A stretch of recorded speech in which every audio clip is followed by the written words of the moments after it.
this allergic situation can go to a lower level, the lungs, and can create asthmatic problems.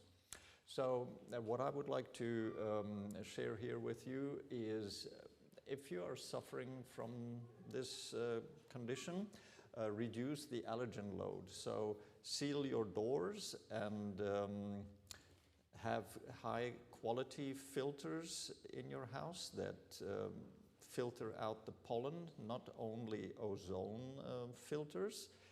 And as it says in the last line, change your filters in your HVAC every 2 to 4 weeks.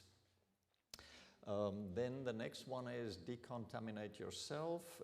When you've been outside, you can, if that is possible, wash your hair, your face,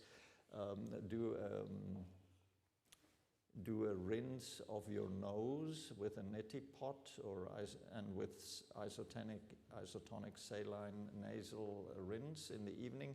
What that means is you use 9 grams of salt per 1 liter. Then you have the concentration of the salt as it flows, as it is contained in the blood. And then I thought also what was quite interesting is if you stay out, if you keep indoors till about 10 a.m., that is when the pollen fly most. And you can also wear some sunglasses to offset the problem. I remember I once watched, in Germany there was a wood of fir trees, and I saw once how the wind blew through that and a yellow cloud came out on the other side. It was unbelievable how nature spends its pollen in order to contribute to its propagation. All right, what else can you do? The physiological regulation of the body can be influenced. If you put something cold over your nose and like a compress or over your eyes, then the inflammation can be dampened because the mast cells, those are the cells that release the histamines that creates this reaction. Therefore, when you go to Walmart and you buy an antihistamine, that is what stops that reaction. You can use this when the situation is severe. Obviously, you can do it. Xylitol nasal rinses are also very helpful. I read about a study they did during COVID when you had the virus circulating. People that used xylitol or even saline rinses had reduced viral loads in their nasal cavity. Then there's an interesting substance, quercetin, that is found in many vegetables and fruits. It stabilizes the mast cells. That is interesting to know. And then you can also do breathing exercises. Do not hyperventilate.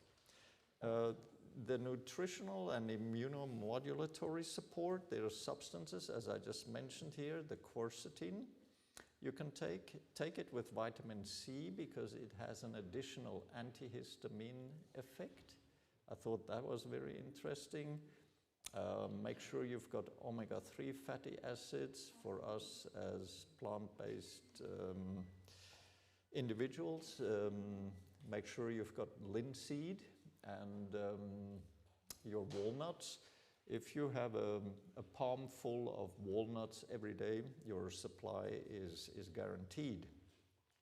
Use also probiotics, because what probiotics do, and that is fascinating, that is a reaction that is triggered in the gut. We have, I'm talking now in comic language, we have sort of like two arms of the immune system. The one is the immune system that controls the cellular aspects of the immune function, and the other arm is the antibody arm. So when there's a threat that necessitates the production of antibodies, that arm will kick in, and if there's a threat of, let's say, cells that have gone malignant, the immune system that is geared towards the cell control, that will kick in. Ideally, these two arms are in balance. Unfortunately, there are people who are born like this, so one side will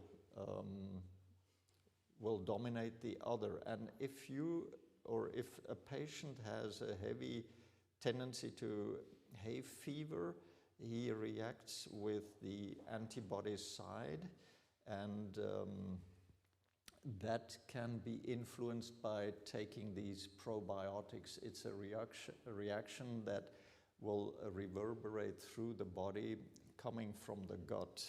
Absolutely interesting. You can also use local raw honey because it works as a desensitization. And you can also use substances that are called adaptogens, like ashwagandha, that help to control the stress reaction. So these are a few things that you can do. From my personal experience, I would also like to tell you that fasting is a very efficient way of controlling these allergic reactions. I once had a patient, she was a professor of virology at the university, and she told me, in springtime, I tape my windows and I tape all doors that go to the outside, because as soon as pollen hit me, I break out in a severe hay fever. And she was at our clinic in February, and I remember she came later to see me again. She said, I went home and I waited for that tingling in my nose. You know, when is my nose going to block up and run and my breathing will get heavy? And she didn't notice anything. And finally she ventured out on the balcony. She went out into nature and she took a deep breath. Nothing happened. She said, what's wrong? What's wrong? What's wrong? She spoke to her brother, who was also a professor of medicine, and they discussed the situation, and they said, well, the only other thing that you did that you usually wouldn't do is you fasted. Oh, really? Yes, that is one of the magics of fasting. So sometimes doing nothing is doing the most. I wish you happy Sabbath and a healthy Sabbath. May God bless you.